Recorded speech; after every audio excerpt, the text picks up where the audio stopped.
Friends, आप सबका एक बार फिर से वेलकम है। जैसा कि आप सबको पता है कि हम न्यूट्रिशन के चैप्टर को समराइज़ कर रहे हैं। हम देख रहे हैं कि आपके एग्ज़ाम में किस किस्म के क्वेश्चंस आएंगे और आपको क्या स्ट्रेटजी बनानी होगी, क्या चीज़ें याद रखनी होंगी एग्ज़ाम के लिए।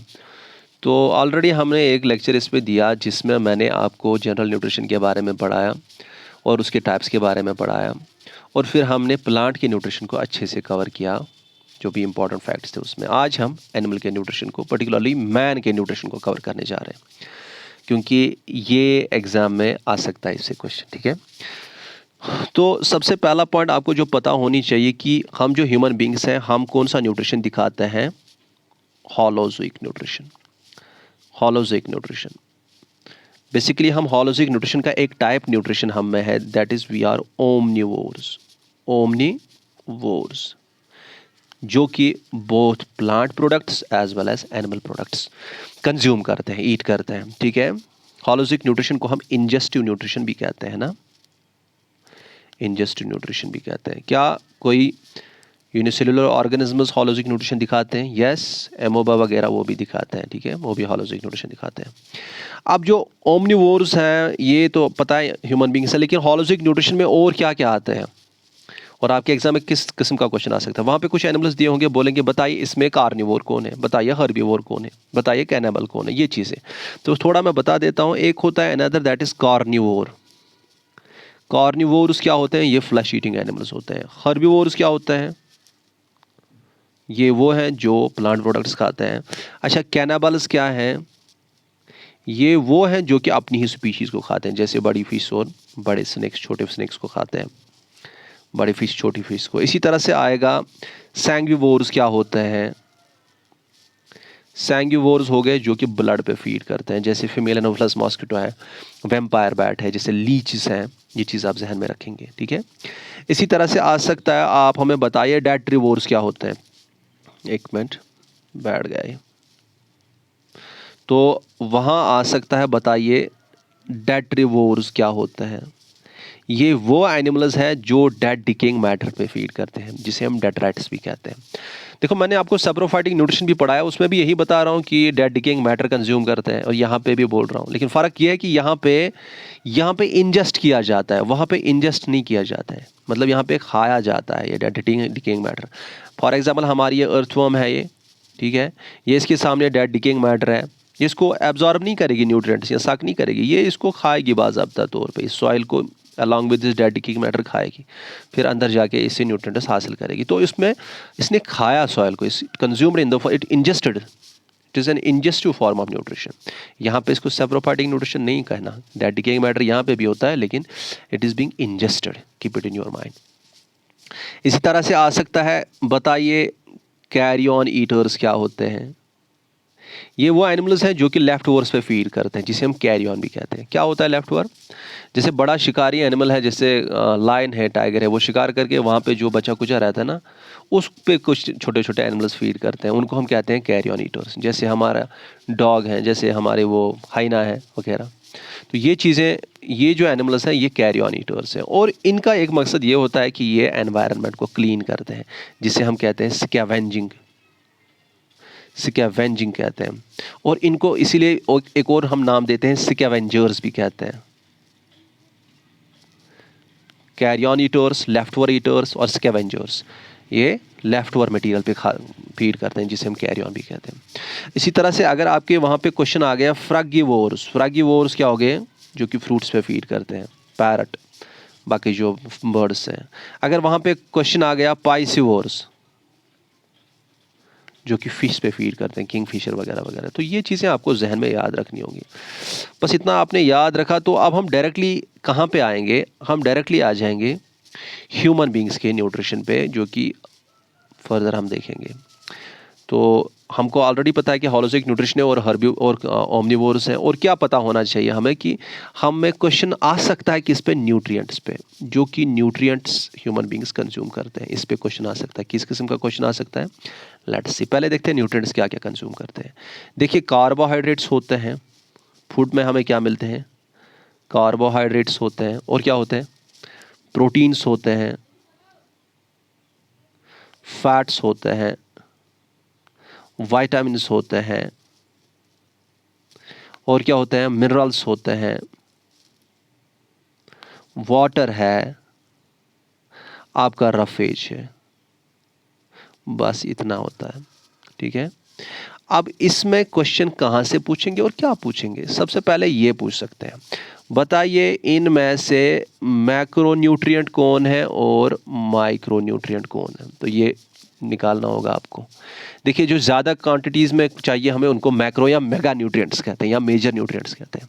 जैसे आपको कार्बोहाइड्रेट भी, प्रोटीन भी, फैट्स भी, वाटर भी और रफेज भी, ये ज़्यादा क्वांटिटी में चाहिए तो ये क्या आएंगे, मैक्रो या मेगा या मेजर न्यूट्रिएंट्स।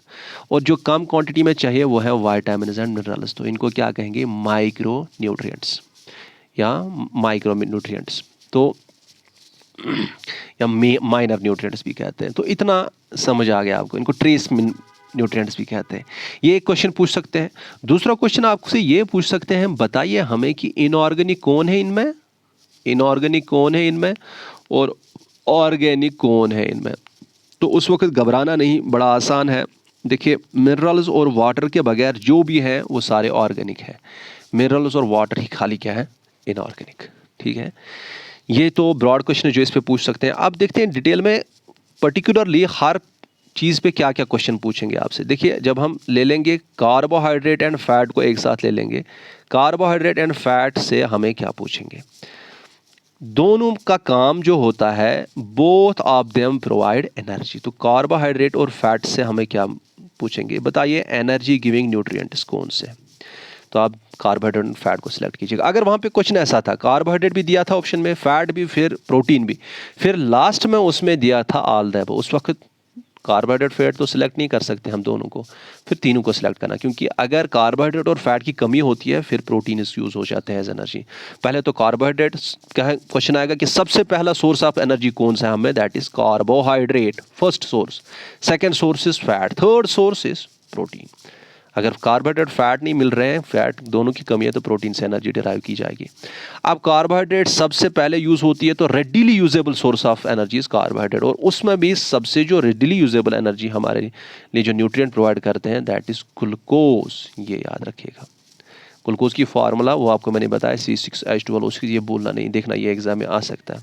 सिंपल क्वेश्चन पूछते हैं कभी, और फिर हमें वैसे सबको पता होगी।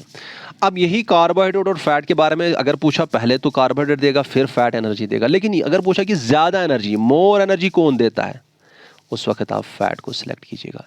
क्योंकि अगर आप 1 ग्राम ऑफ फैट बर्न करते हो तो आपको अबाउट, मैं आपको बता देता हूँ, अबाउट 9.43 कहते हैं हम जनरल में, 9 लिखेंगे, याद रखें, 9 किलो कैलोरी ऑफ एनर्जी मिलेगी। लेकिन अगर आप कार्बोहाइड्रेट बर्न करोगे 1 ग्राम तो 4 kilo calorie, about twice energy fat देता है कार्बोहाइड्रेट से। This is called, 1 gram burn करने से जितनी एनर्जी मिलती है, दैट इज कॉल्ड, यूज करने say that is called calorific value.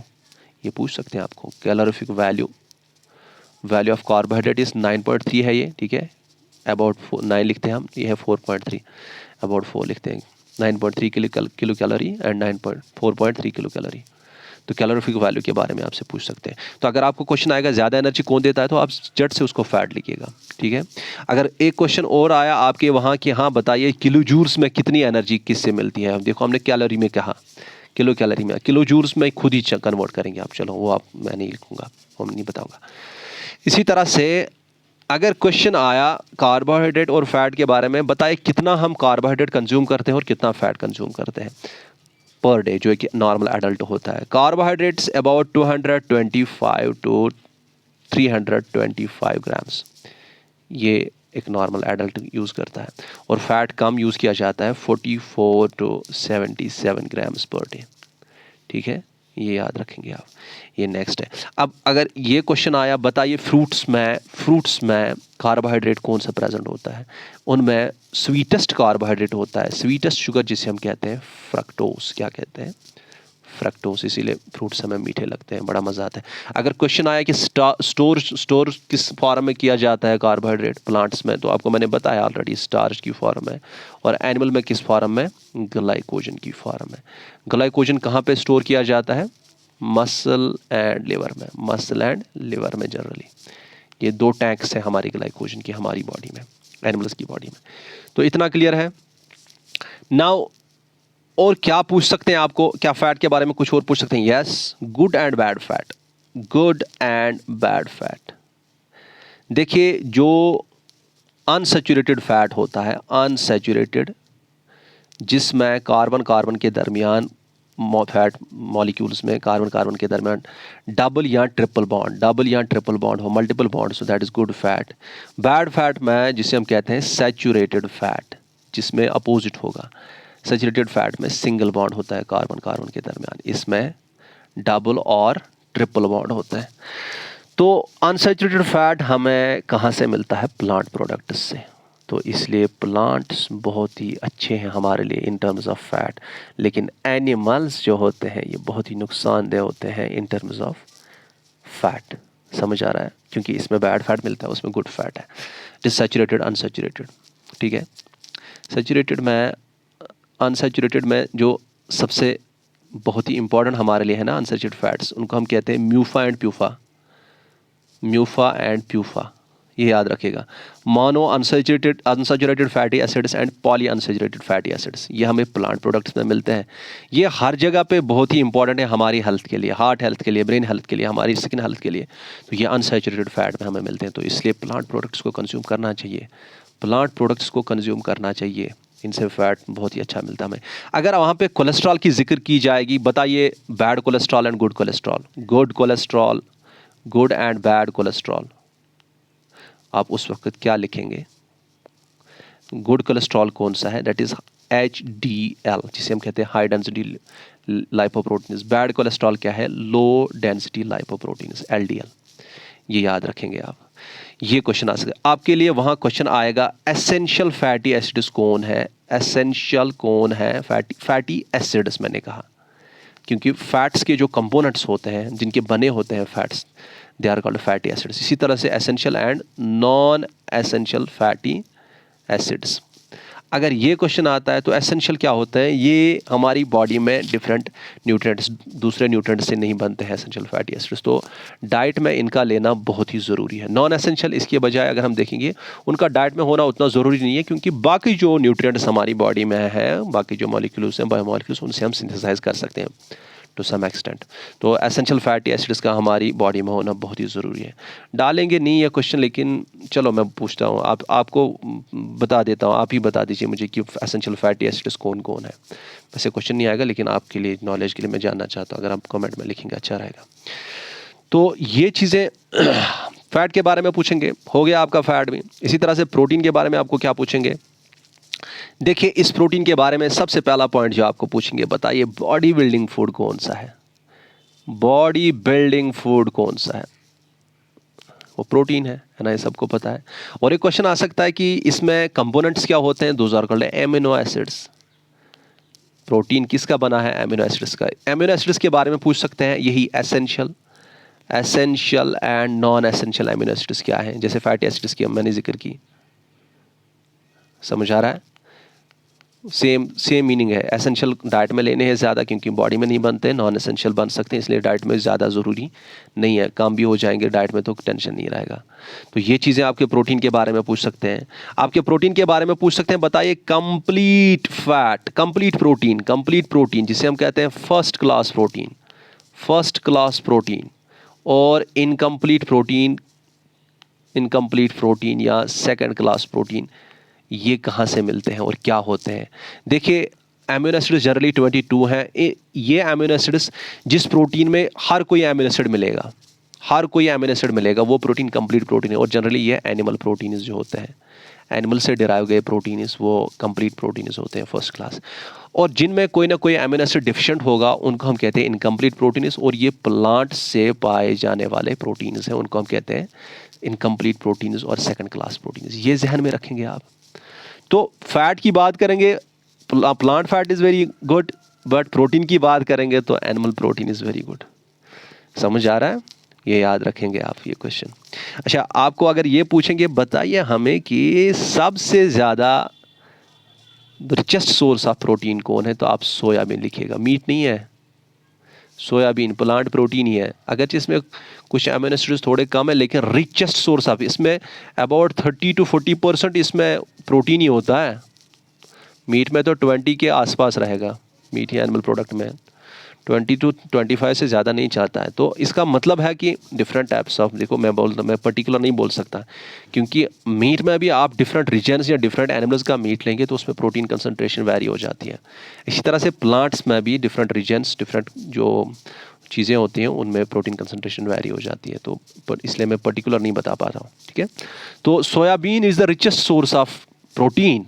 And आपको मैं बताऊँ, मैंने सोयाबीन बहुत यूज़ किया, हम भी कभी बॉडी बिल्डिंग थोड़ा करते थे तो सोयाबीन। एंड आपको मैं बताऊँ, सोयाबीन जो है इसमें बहुत सारे नुकसान भी हैं इसके, वो नहीं बताना चाहता। वो एस्ट्रोजन जो होता है इसमें, फाइटो एस्ट्रोजनस वगैरह, वो छोड़िए एक साइड में। सोयाबीन की एक और बात मैं बताऊँ, इसको हम कहते हैं पुअर मैन्स मीट भी, क्योंकि हर कोई अमीर शख्स नहीं होता है, जो पुअर होता है इंसान उसके लिए ये मीट है। और जो न्यूट्री वगैरह वो बनाते हैं ना, न्यूट्री वो इसी की बनती है, दालों की बनती है, उसमें ये ज़्यादा होता है। और ये इंपॉर्टेंट बहुत है कि प्रोटीन जो होता है it is not stored in body, not stored in body. और इसकी रिक्वायरमेंट जो होती है ये डिपेंड करती है कितनी हम फिजिकल एक्सर्शन करते हैं। जो जिम करते हैं नॉर्मली हमें 1 ग्राम पर केजी बॉडी वेट चाहिए, पर केजी बॉडी वेट। अगर मैं 80 केजी मेरा वेट है तो 80 ग्राम प्रोटीन चाहिए ही चाहिए मुझे। बुक्स लिखते हैं 0.5 ग्राम पर केजी, सो 5 से 8 नहीं, प्रोटीन अच्छा चाहिए, 1 ग्राम आप लिया कीजिएगा। और मैं एक बात और बता देता हूँ कि जो एथलीट्स होते हैं उनमें प्रोटीन की रिक्वायरमेंट बहुत ज़्यादा होती है, because repair of the tissue and other things and building of new mass that needs this protein. So protein is to be consumed. लेकिन ये नहीं कि मैं एक ही साथ हमेशा के लिए प्रोटीन खा के रखूँ, नहीं, ऐसा नहीं हो सकता, क्योंकि प्रोटीन जो होता है, प्रोटीन बॉडी में स्टोर नहीं होता है। और अगर ये स्टोर नहीं होता है, ये डेली बेसिस पे हमें लेना है, इनटेक करना है इसका। 1 ग्राम पर केजी ऑफ बॉडी वेट हमें लेना है, it is not store in body, okay. अगर जो एक्सेस प्रोटीन होता है उससे अमोनिया, वो टॉक्सिक होता है, आपको पता है ना। अक्सर किसी को बोलते हैं कि गर्म चीज़ें फिर मत खाओ अगर किडनी में कोई प्रॉब्लम है, क्योंकि वो प्रोटीन जो होता है, गर्म चीज़ों में प्रोटीन अक्सर होता है, और इससे जो अमोनिया निकलता है वो टॉक्सिक हो जाता है, किडनी पे ज़्यादा लोड वगैरह पड़ता है। तो ये याद रखेंगे आप। तो protein is richest source of protein is soybean and protein is very much essential for body building, ये याद रखिए आप। और अब यहाँ पे एक और क्वेश्चन आपके लिए इंपॉर्टेंट ये बनता है कि यही कार्बोहाइड्रेट, फैट और प्रोटीन के सम अप के लिए, वो ये है कि आपसे पूछेंगे बताइए प्रोटीन एनर्जी माल न्यूट्रिशन क्या है। याद रखिएगा कि माल न्यूट्रिशन हो गया कि अगर हमें न्यूट्रिशन की कमी है या न्यूट्रिशन में कोई अदला बदली है for a long period of time, तो फिर हमें डिसऑर्डर्स दिखने लगते हैं, जिसे हम कहते हैं माल न्यूट्रिशन है। अब ये प्रोटीन और एनर्जी इसमें लिखा है कि कहीं कहीं पे कुछ डिसऑर्डर्स ऐसे हैं जिसमें प्रोटीन की वजह से, प्रोटीन की deficiency for a long time की वजह से डिसऑर्डर होता है, और कभी एनर्जी की वजह से। अब देखिए 2 डिजीज आपको याद रखनी है, एक है, स्पेलिंग मैं भूल गया हूँ इसके, KWASHIORKOR, ये चेक करिएगा, kwashiorkor, and another is marasmus, marasmus, ठीक है। इसमें क्या होता है, प्रोटीन की डेफिशिएंसी अगर बहुत टाइम तक रहती है, बहुत अरसे तक, तो बच्चे में वीकनेस आ जाती है वगैरह वगैरह जो होता है, तो ये होता है क्वाशिरकर। मरासमस हो गया प्रोटीन भी एंड एनर्जी भी, energy in the form of carbohydrate and fat. अगर कैलोरी भी डिफिशिएंट है, कैलोरीज भी कम रहते हैं काफ़ी टाइम तक इसमें, और प्रोटीन भी कम होता है काफ़ी टाइम तक, तो इसमें एक डिसऑर्डर होता है दैट इज़ मरासमस। अब इनमें क्या होता है कि इसमें प्रोट्रूडेड बेली वगैरह वो नहीं आएगा। अगर आप उसके बारे में जानना चाहते हैं तो मेरे डिटेल लेक्चर उसको देख लीजिएगा, ओके डियर्स। नाउ इतना तो क्लियर है। अब यहाँ पे विटामिन्स एंड मिनरल्स हैं, लेकिन विटामिन्स एंड मिनरल्स में यहाँ पे नहीं पढ़ा रहूँगा, क्योंकि विटामिन्स के बारे में आपने ही कहा कि हमें थोड़ा सा डिटेल में पढ़ाइए, कुछ ऐसे भी डिसऑर्डर्स हैं, न्यूरल ट्यूब डिफेक्ट वगैरह वगैरह, तो उनको मैं यहाँ डिस्कस नहीं कर सकता इतनी कम टाइम में। थोड़ा सा मैं विटामिन्स के बारे में के साथ में मिनरल्स को भी डिस्कस करूँगा आगे। वाटर के बारे में there will be no question on water I think. और रफेज के बारे में क्या पूछेंगे, बताएंगे। गट की हेल्थ जो हमारी है, एलिमेंट्री कैनाल की जो हेल्थ है वो किस पे डिपेंडेंट, दैट इज़ रफेज पे।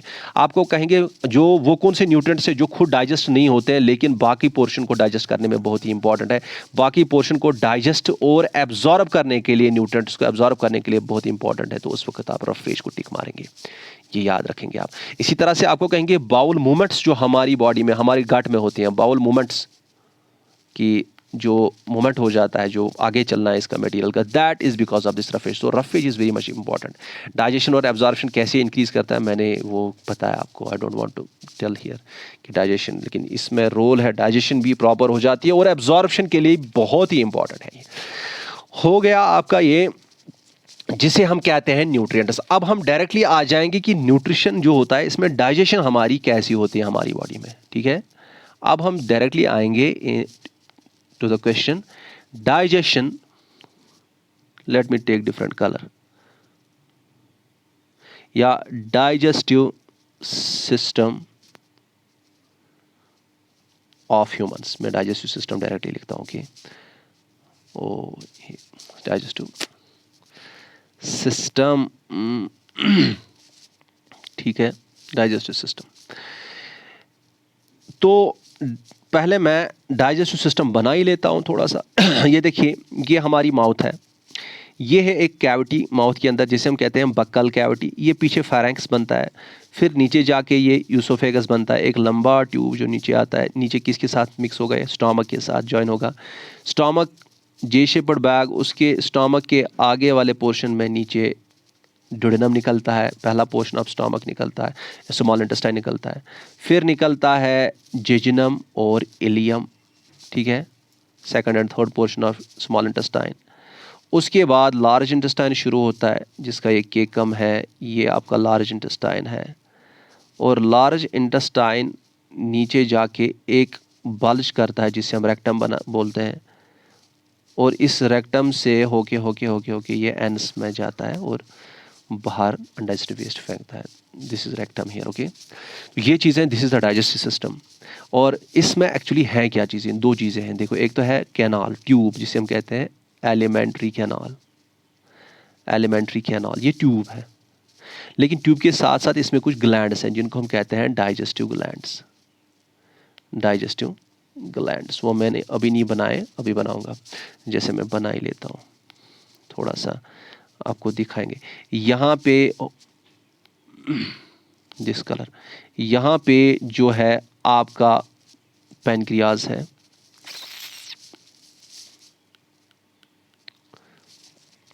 यहाँ पे आपके पैनक्रियाज हैं, ये रेड से मैंने बनाए, दीज आर पैनक्रियाज, ओके। यहाँ पे आपका लिवर है, लिवर है। लिवर में जहाँ पे ये बाइल स्टोर होता है दैट इज गॉल ब्लैडर, और गॉल ब्लैडर से होके ये डक्ट यहाँ आ जाता है, पैनक्रियाटिक डक्ट के साथ मिलके फिर इंटेस्टाइन में डाला जाता है, जूस जो भी होगा। अब यहाँ पे जो हमें समझना है, जिसकी हमें बहुत ही ज़रूरत है समझने की, वो ये है। चलो ये कलर लेते हैं। एलिमेंट्री कैनाल में हमें क्या क्वेश्चन आएगा और डाइजेस्टिव ग्लैंड्स में क्या क्वेश्चन आएगा? देखिए, एलिमेंट्री कैनाल जब हम स्टार्ट करते हैं तो माउथ आ जाती है, mouth and buccal cavity, and buccal cavity, इन दोनों के बारे में आपसे क्या क्वेश्चन पूछेंगे? माउथ यहाँ पे ओपनिंग हो गई, बक्कल कैविटी अंदर जो हमारी माउथ में जो कैविटी है, ठीक है, अंदर से। तो इन दोनों में आपको पहला पता है कि इंजेक्शन हम खाते किससे हैं? माउथ से। चलो ये अब समझ आ गई, ये वो ओपनिंग है। अंदर जो कैविटी है इसमें क्या क्या क्वेश्चन आ सकता है? एक तो टीथ के बारे में आपसे पूछ सकते हैं, समझ आ रहा है? आपको टंग के बारे में पूछ सकते हैं, टंग के बारे में पूछ सकते हैं, आपको सैलिवा के बारे में पूछ सकते हैं, और कुछ नहीं पूछेंगे। टीथ के बारे में आपको क्या क्या पॉइंट याद रखना है, यहां मैं दिखाता हूं आपको। टीथ के बारे में आपको क्या चीजें याद रखनी है?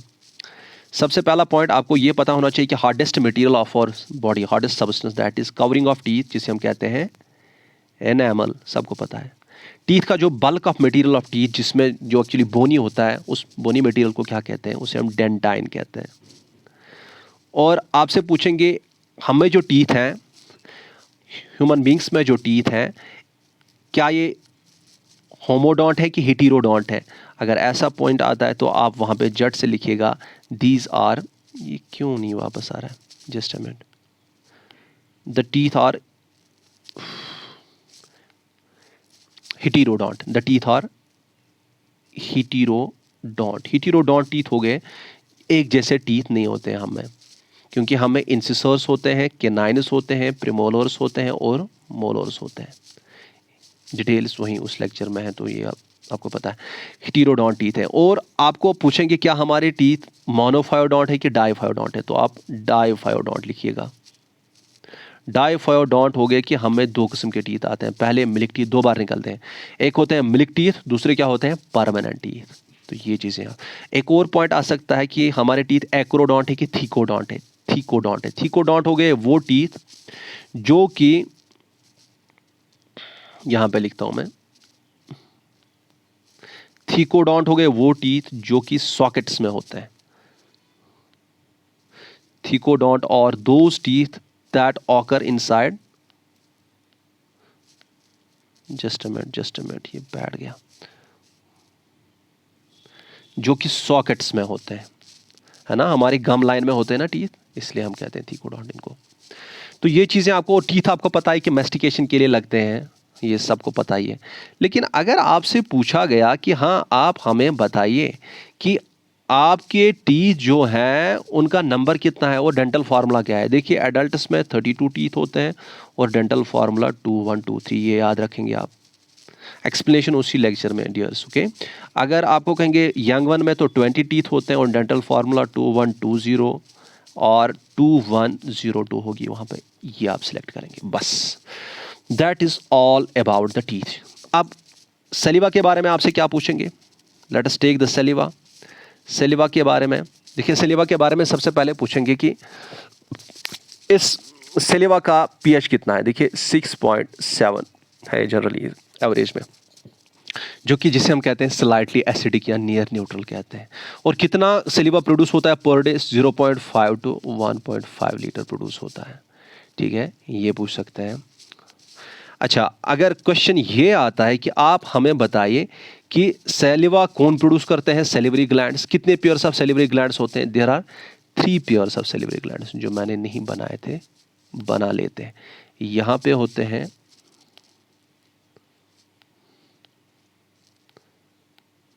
2 पेयर्स, यहां पे होते हैं टंग के पास में, और 1 पेयर ऊपर होता है। और लार्जेस्ट जो सेलिवरी ग्लैंड है वो पूछते हैं कभी कभी, which is the largest salivary gland, that is called parotid gland. Largest pair कौन सा है इसमें, पैरोटिड ग्लैंड, ये याद रखेंगे। और एंजाइम क्या होता है सलीवा में, बिल्कुल बाज़ाब्ता, और वो पूछेंगे आपसे कौन सा enzyme, that is called salivary amylase, जिसे हम शॉर्ट में टाइलिन भी कहते हैं, PTYLIN, टाइलिन। ये अक्सर आता है एग्जाम में। और ये एंजाइम किस काम के लिए लगता है, देखिए अमाइलेज जहां भी होता है ये स्टार्च को डाइजेस्ट करने के लिए लगता है, कार्बोहाइड्रेट को डाइजेस्ट करने के लिए लगता है। कई बार क्वेश्चन ये आता है कि बताइए the digestion of food begins in, कहाँ पे हमारे डाइजेस्टिव सिस्टम में, देखिए the digestion of food begins inside the mouth और buccal cavity, I can say. और ये भी याद रखिए कि सेलिवरी ग्लैंड एक भी बकल कैविटी में नहीं होता, इनके डक्ट्स बकल कैविटी में आ जाते हैं। और सलीवा में एक और चीज़ आपको याद ये रखना है कि सलीवा में एंटीसेप्टिक एंजाइम एक होता है जिसे हम कहते हैं लाइसोजाइम, जो कि हार्मफुल बैक्टीरिया को जट से किल कर देता है, इनको थ्राइव करने नहीं देता है। तो ये चीज़ें आपके सलीवा के लिए बहुत ही इंपॉर्टेंट है। अब टंग के बारे में आपसे क्या पूछेंगे, टंग के बारे में एक तो ये पूछते हैं कि बताइए टंग का दूसरा नाम क्या है, यह आता है कभी कभी लिंगवा, इसे कहते हैं लिंगवा। और टंग की अटैचमेंट जॉ लाइन से नीचे आप देखेंगे, जब आप टंग लिफ्ट करते हैं तो नीचे एक फ्लैप ऑफ स्किन दिखता है, that is called, that flap of skin, that जो वहां पे है, दैट इज कॉल्ड लिंगवल फ्रेन्यूलम, लिंगवल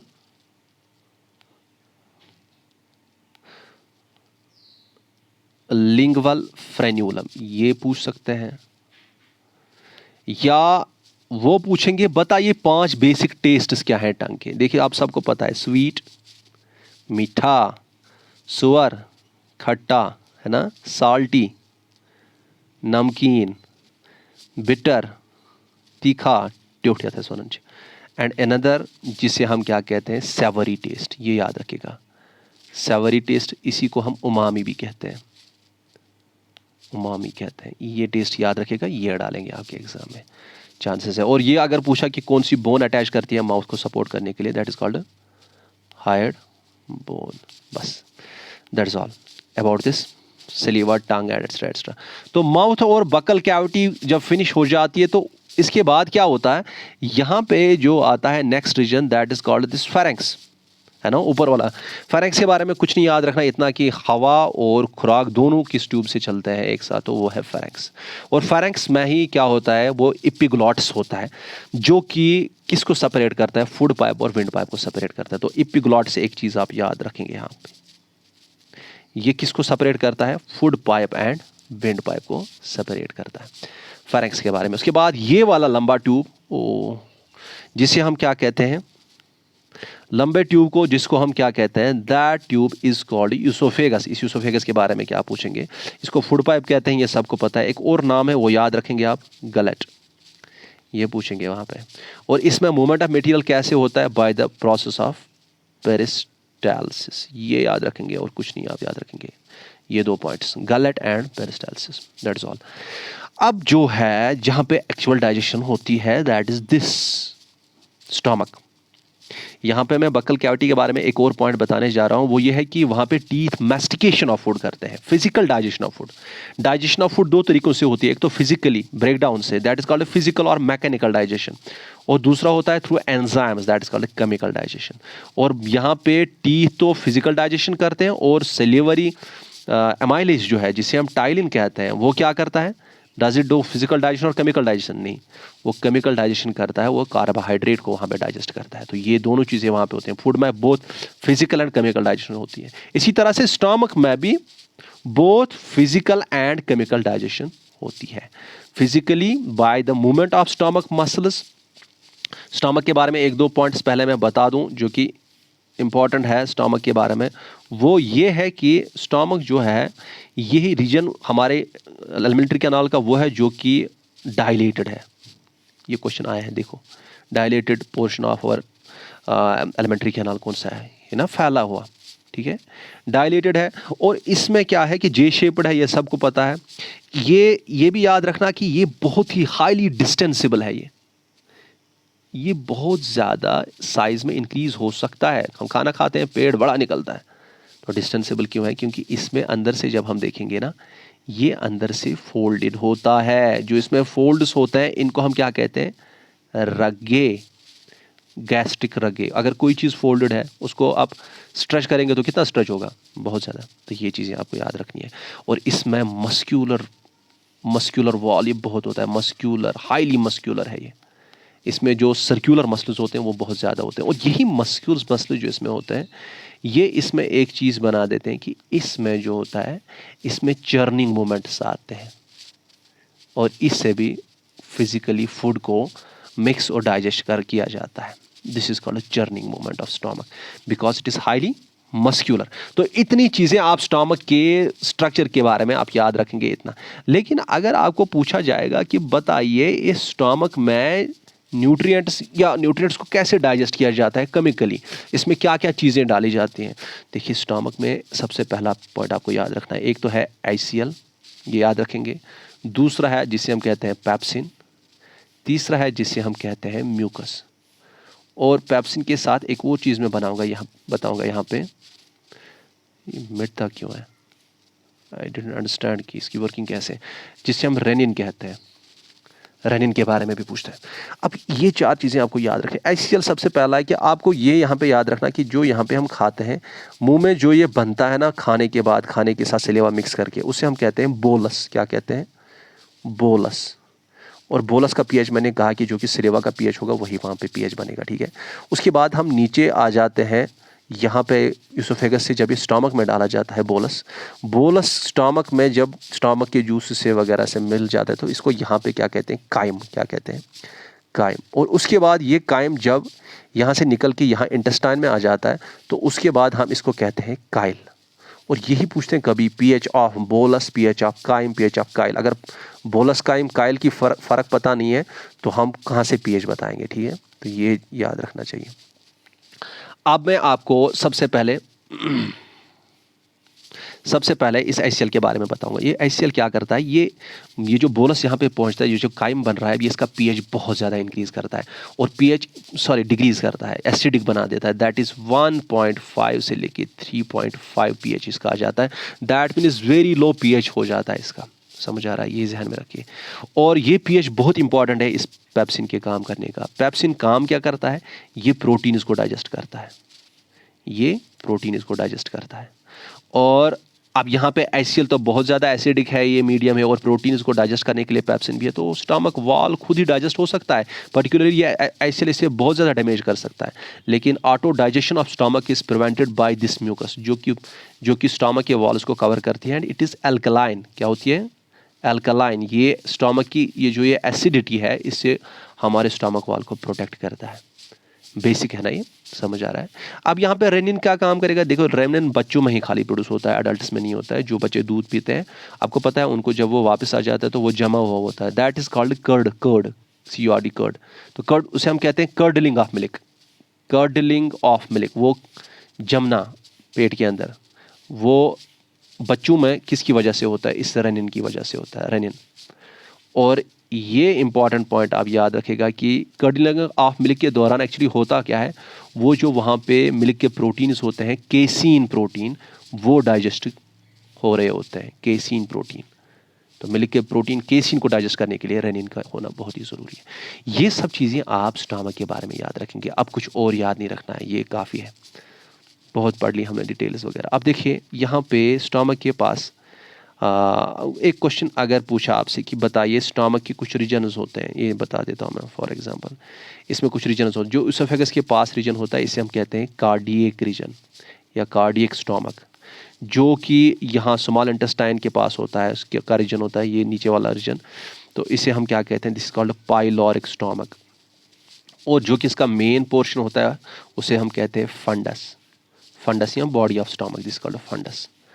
समझ आ रहा है, ये चीज़ें आपको याद रखनी है, cardiac, pyloric and fundic stomach. अब एक क्वेश्चन मैंने देखा है कि वहाँ पे पूछा गया था कि पाइलोरिक स्फिंक्टर कहाँ पे पाया जाता है। अब भला ये स्फिंक्टर क्या है, स्फिंक्टर क्या होता है कि जो हमारी बॉडी में कैविटीज़ होती हैं, क्या होती हैं, कैविटीज़ होती हैं, दो कैविटीज़ के दरमियान जो ओपनिंग होती है उसको गार्ड करने के लिए, कुछ सर्कुलर मसल्स वहाँ पे in the form of gate होते हैं। ये गेट्स यहाँ पे दो जगह पे, यहाँ पे भी गेट है, एक तो यहाँ पे गेट है, यहाँ पे ये देखो, ये कार्डियक स्टमक है, ये फंडिक स्टमक है, ये एक्चुअली यहाँ पे ये पाइलोरिक स्टमक है, यहाँ पे एक गेट है और यहाँ पे एक गेट है। इसका मकसद है, इनको हम कहते हैं वाल्व्स या स्फिंक्टर्स हम कहते हैं, वाल्व्स नहीं स्फिंक्टर्स कहते हैं। अब जो स्फिंक्टर यहाँ नीचे है पाइलोरिक रीजन और इंटेस्टाइन के दरमियान, that is called pyloric sphincter. और ये एग्जाम में आया था, पाइलोरिक स्फिंक्टर इज बिटवीन किस किस के दरमियान, स्टमक एंड स्मॉल इंटेस्टाइन, या स्मॉल इंटेस्टाइन का पहला पोर्शन जिसे हम कहते हैं ड्यूडेनम। तो यहाँ पे मकसद क्या है स्फिंक्टर का, कि ये वापस फूड का वापस स्टमक में, इंटेस्टाइन से स्टमक में आने नहीं देता है, this is the reason sphincter is here. ये कंट्रैक्ट करता है, उस वक्त क्लोज हो जाता है, बस ये याद रखेंगे आप। अब मुझे स्टमक के बारे में तो मैंने बता दिया, अब नेक्स्ट पे हम आ जाते हैं, दैट इज इंटेस्टाइन्स। देखिए आपके इंटेस्टाइन में कुछ रीजन्स हैं और उन रीजन्स को हम पहले हाईलाइट करेंगे, ठीक है। Let's highlight with this colour. देखिए ये वाला रीजन जो है इसमें पहले, this is called duodenum, this is called duodenum. और ये वाला रीजन जो है इसमें, सेकंड रीजन जो इसमें होता है, this region is called jejunum, this region is called jejunum. और लास्ट वाला रीजन जो इसमें होता है, ये वाला region, this is called ileum. तो तीन रीजन होते हैं, ड्यूडेनम, जेजिनम एंड इलियम, ठीक है। अब सवाल क्या आता है इसमें से, what type of questions will come. देखिए स्मॉल इंटेस्टाइन और लार्ज इंटेस्टाइन के बारे में एक क्वेश्चन ये आता है कि आप हमें डायरेक्टली बताइए, यहाँ पे मैं लिखता हूँ पहले, ये है स्मॉल इंटेस्टाइन, यहाँ पे हम डायरेक्टली लिखते हैं लार्ज इंटेस्टाइन। चलो एक साथ इनको डिस्कस करेंगे, स्मॉल इंटेस्टाइन और लार्ज इंटेस्टाइन। स्मॉल आपसे पूछेंगे कि बताइए लेंथ और ब्रेडथ के बारे में। देखिए इसकी 20 फीट हाइट होती, लेंथ होती है, और ब्रेडथ इसकी होती है 1 इंच। इसके बजाय लार्ज इंटेस्टाइन में अगर हम देखेंगे, इसका जो डायमीटर होता है वो ज़्यादा होता है और लेंथ कम होती है। लेंथ इसकी कितनी होती है, इट इज़ अबाउट 5 फीट, वो 20, ये 5 फीट है, और इसकी ब्रेडथ होती है 3 इंच। और ब्रेडथ ही वो चीज़ है जिससे हम इसे लार्ज इंटेस्टाइन कहते हैं, नहीं तो ये शॉर्ट है उससे, ठीक है। आपको average length of stomach, average length of this intestine वगैरह, ये इस पे क्वेश्चन आ जाता है, ठीक है। मैंने एक्यूरेट डिटेल्स उस वाले लेक्चर में दिए, वो भी देख लीजिएगा आप। अब यहाँ पे और एक पॉइंट आपको बता दूं मैं कि ये तो हो गया, आपसे ये क्वेश्चन आए पूछेंगे, आप हमें बताइए कि कंप्लीट डाइजेशन ऑफ फूड कहाँ पे होती है।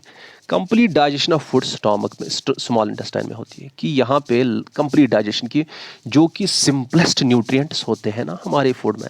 देखो यहाँ माउथ में भी डाइजेशन हो गई, लेकिन कंप्लीट डाइजेशन नहीं होती है कार्बोहाइड्रेट की।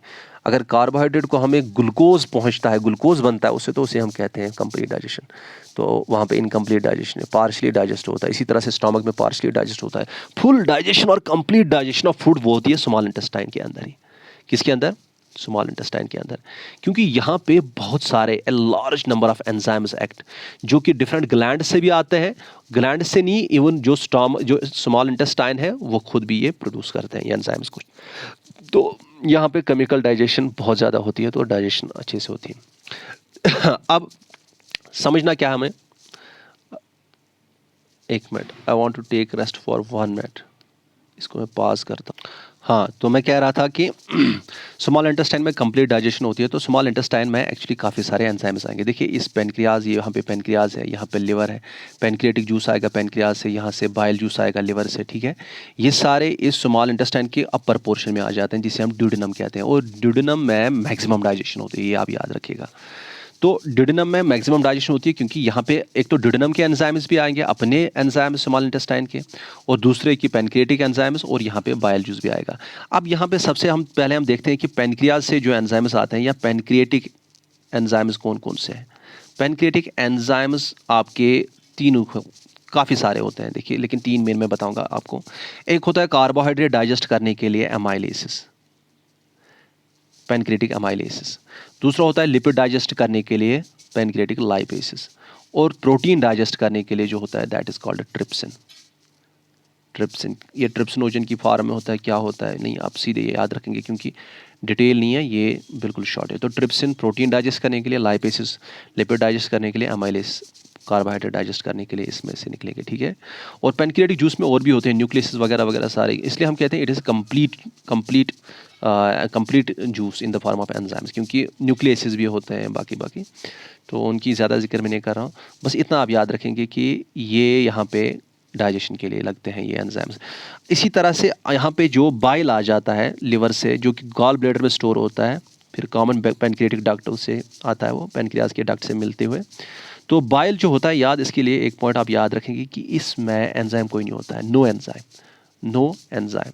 बाइल में, एक मिनट, बाइल में कोई एंजाइम नहीं होता है, नो एंजाइम। लेकिन ये फिर काम क्या करता है, ये फैट को डाइजेस्ट करने के लिए हेल्प करता है, क्योंकि ये फैट को छोटे छोटे पार्टिकल्स में ब्रेक डाउन करता है, ताकि जो ये लाइपेसिस हैं, चाहे यहाँ से निकले पेनक्रियाटिक लाइपेसिस या ये इंटेस्टाइनल जूस से जो लाइपेसिस निकलेंगे, वो फैट को अच्छे से डाइजेस्ट करें।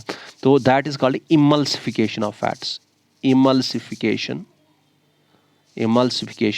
Of fats. ये कौन करता है, ये बाइल करता है, लेकिन इसमें ये खुद फैट को डाइजेस्ट नहीं करता है। ये चीज़ आप जहन में रखिएगा।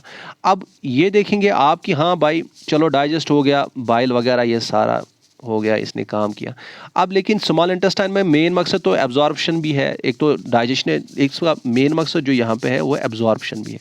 अब ये एब्जॉर्ब करेगा न्यूट्रिएंट्स, लेकिन एब्जॉर्ब से करने से पहले हमें देखना है कि क्या हमें जो एब्जॉर्बेबल न्यूट्रिएंट्स वो बने कि नहीं। देखिए अभी तक जितने भी एंजाइम्स एक्ट किए हैं वो कंप्लीट डाइजेशन नहीं करते हैं इसके, इन सब न्यूट्रिएंट्स के। कार्बोहाइड्रेट्स भी कंप्लीटली डाइजेस्ट नहीं होते हैं, प्रोटीन्स भी नहीं होते हैं, फैट्स भी नहीं होते हैं। तो स्मॉल इंटेस्टाइन अब लास्ट वाला अपना काम कर देता है। ये स्मॉल इंटेस्टाइन अपने एंजाइम्स डाल देते हैं इन द फॉर्म ऑफ जूस, जिसे हम क्या कहते हैं, इंटेस्टाइनल जूस, जिसे हम कहते हैं सक्कस एंटेरिकस। क्या कहते हैं, intestinal juice is also called, क्या हो रहा है, एक मिनट, सक्कस एंटेरिकस। ये जूस जो होता है इसमें एंजाइम्स होते हैं हर चीज को डाइजेस्ट करने के लिए, और कंप्लीट डाइजेशन के लिए यही एंजाइम्स होते हैं, फुल डाइजेशन के लिए यही एंजाइम्स होते हैं। कि अगर प्रोटीन्स हैं उनको पार्शली अभी तक डाइजेस्ट किया गया, लेकिन अब ये जो भी जहाँ तक भी डाइजेस्ट किया होगा वहाँ से लेके उनको एमिनो एसिड्स तक ले जाएगा, एमिनो एसिड्स बनाएगा उसमें से। इसी तरह से फैट्स को फैटी एसिड्स, इसी तरह से कार्बोहाइड्रेट्स को शुगर्स को ग्लूकोज। ये जो होते हैं fatty acids, amino acids, glucose, these are the complete और fully broken down products of our nutrients. तो इन्हीं को एब्जॉर्ब किया जा सकता है, और इनको एब्जॉर्ब करने के लिए स्मॉल इंटेस्टाइन में सरफेस एरिया इंक्रीज किया जाता है in the form of protruded finger like projections. इसमें जो होता है जिनको हम कहते हैं विलाई, क्या कहते हैं, इंटेस्टाइनल विलाई। ये सरफेस एरिया बढ़ा देते हैं और इससे न्यूट्रिएंट्स की एब्जॉर्प्शन पूरी हो जाती है, और सरफेस एरिया ज़्यादा होने से ज़्यादा एब्जॉर्प्शन हो जाएगी। अब यहाँ पे एक क्वेश्चन ये डालते हैं, देखो फैट्स के एब्जॉर्प्शन के लिए एक डालते हैं क्वेश्चन। वहाँ पे क्वेश्चन आता है, बताइए काइलोमाइक्रॉन्स CHY है शायद, काइलोमाइक्रॉन्स या काइलोमाइक्रॉन्स। ये बताइए ये किस न्यूट्रिएंट की एब्जॉर्प्शन के लिए लगते हैं। आप हमेशा याद रखेंगे these are used for the absorption of fats और fatty acids, I can say fatty acids या फैट्स आप कहेंगे, जो भी आपके जहन में आएगा, वहाँ पे कुछ भी क्वेश्चन हो सकता है। So this is all about digestion and absorption in small intestine. अब लार्ज इंटेस्टाइन ने तो डाइजेशन में कोई काम किया ही नहीं। इस लार्ज इंटेस्टाइन का काम क्या है? ये तो डाइजेशन नहीं कर रहा है, कोई एंजाइम नहीं डाल रहा है। देखिए लार्ज इंटेस्टाइन में, देखिए यहाँ पे ये कोलान में तो अनडाइजेस्टेड वेस्ट को स्टोर करता है, फिर फेंकते हैं बाहर एनस के जरिए, पोर के जरिए। ये तो एक फंक्शन है। दूसरी ये है कि लार्ज इंटेस्टाइन में वाटर क्या अब्जॉर्प्शन होता है, वाटर इसी में अब्जॉर्ब होता है और ड्रग्स भी इसी में अब्जॉर्ब होते हैं, अगर कुछ ड्रग्स कंज्यूम किए जाते हैं। इवन ड्रग्स बकल कैविटी में भी एब्जॉर्ब किए जाते हैं। एब्जॉर्ब मतलब ब्लड में लेना, वो मैं बताऊंगा, चलो कोई नहीं, थोड़ा भी बताऊंगा 1 मिनट में। जैसे आपको होलोजिक न्यूट्रिशन मैंने बताया एक बात, दैट इज इंजेक्शन। ये इंजेक्शन मतलब खाना है ना। इंजेक्शन के बाद क्या किया जाता है, खाने को डाइजेस्ट किया जाता है in the gut alimentary canal, that is called digestion. और डाइजेशन के बाद इसे ब्लड में लिया जाता है। ब्लड में लेने को क्या कहते हैं, एब्जॉर्प्शन। ये है ना, होलोजिक न्यूट्रिशन में यही प्रोसेस होती है, दैट इज कॉल्ड एब्जॉर्प्शन। और एब्जॉर्प्शन होने के बाद ये जो न्यूट्रिएंट्स हैं वो बॉडी में सेल्स में यूज किए जाते हैं, that is called, that use of those nutrients is called assimilation. Assimilation. और यहाँ पे जो अनडाइजेस्टेड वेस्ट को बाहर फेंका जाता है उसे हम क्या कहते हैं, इजेक्शन। तो एब्जॉर्प्शन आपको समझ आ गई कि ये ब्लड में लेना है ना। लेकिन याद रखिएगा फैट जो होता है, फैट ब्लड में नहीं लिया जाता है, फैट लिम्फ में एब्जॉर्ब किया जाता है। ये पॉइंट आप जहन में रखिएगा, फैट ब्लड में एब्जॉर्ब नहीं किया जाता है, फैट लिम्फ में एब्जॉर्ब किया जाता है। तो लार्ज इंटेस्टाइन में वाटर और जो मैंने ये बताया, जिसके बारे में आपको बताया कि ड्रग्स ये एब्जॉर्ब हो जाते हैं। और लार्ज इंटेस्टाइन के बारे में मैं क्या बताऊं आपको, बहुत ही, इसका दूसरा नाम आपको पता ही है कि कोलान है ना। इस लार्ज इंटेस्टाइन की वजह से हमें बहुत ज़्यादा और भी इम्पॉर्टेंट चीज़ें हो रही हैं। वो ये है कि लार्ज इंटेस्टाइन में कुछ बैक्टीरिया होते हैं जो कि सिम्बायोटिक होते हैं। सिम्बायोटिक बैक्टीरिया जो कि जनरली यहाँ पे होता है, इसमें ये जो फिंगर लाइक प्रोजेक्शन है ना, जहाँ पे ये कोलन स्टार्ट होता है, इसका वर्मीफॉर्म अपेंडिक्स, इसमें भी होते हैं और बाकी जगहों पे भी होते हैं।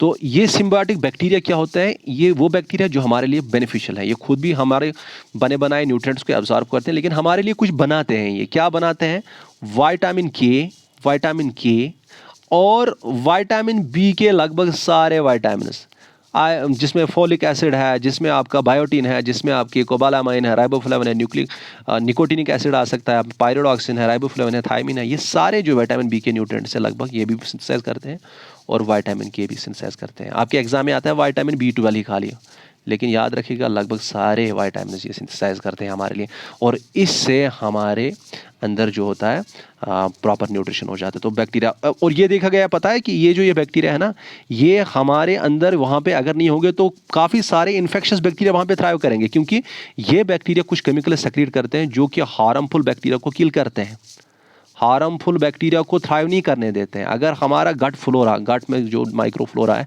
अगर ये डिस्टर्ब हो गया तो आपको पता है हमारे अंदर काफ़ी सारे हार्मफुल बैक्टीरिया थ्राइव करेंगे, जैसे क्लोस्ट्रिडियम वगैरह वगैरह, जो कि हमें बहुत नुकसान पहुंचा सकते हैं। So this is all about this nutrition हमने फिनिश किया। अब मैं छोटा सा लेक्चर एक दे दूंगा, बहुत ही छोटा, जिसमें विटामिन के बारे में बताऊंगा, क्योंकि आपने रिक्वेस्ट की कि थोड़ा सा विटामिन के बारे में डिटेल में पढ़ाइएगा, वो मैं पढ़ाऊंगा। तो थैंक्स अ लॉट। लेक्चर बड़ा हुआ लेकिन it had to be completed. Thank you so much.